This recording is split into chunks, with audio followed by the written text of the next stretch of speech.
Kun amma gogaa maaliiti? Gogaa hoolaati. Gogaa hoolaati. Akkasitti mummuramee akkasitti mummuramee kaa'amee booda garuu qabee jechuudha. Soogiddi. Inni kun akka inni shittaan finneef hotteen adda addaa immoo shittaa baay'inaan gala ta'e wajjiniin deemu. Wajjiniin faalamee deemuun qabu jechuudha. Qulqullaa'ee akkanatti seeraan galee soogidda akkasitti fayyadamne jechuudha.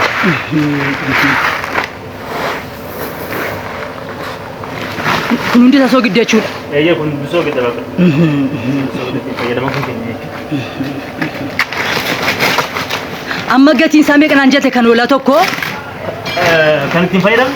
Kan hoolaa gatiin tokko meeqaan bittu? Birrii 40. Karreetti yoo? Karreetti birrii 5. Garuu soogidda akkanatti gala jechuudha. Akkan sirriitti hin tinaa jechuudha. Qulqullina isaa jechuudha kun.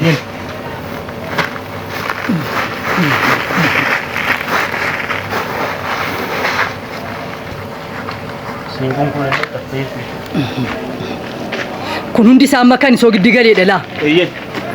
Soogiddi galeedha. Manichi baay'ee tureera waggaa dheeraa fakkaata. Maama ne qabalee dhaqa. Kun immoo gogaa sangaati miti? Gogaa sangaati. Kan sangaa meeqaan bitama? Birrii 70. Aggaaroodhaa yoo fidatee birrii 200 baasee birrii 70 yoo fidee jedhee fida. Birrii 200 baasee. Kan baajaajii oo ta'e misaanoma. Haraajiin akkasiidhaa jiru. Kanaaf amma carraan isaa gara gatamuutti deemaa jechuudha. Gatamuutti deemaa jira. Baajaajii birrii 100 finnee kan birrii 40 finnee jira jirani haraajiin. Kanaaf akkasitti sirriitti galee godaan gaahumuu qabaa. Soogidda sirriitti gatiin isaa ilaalamuu qaba jechuudha.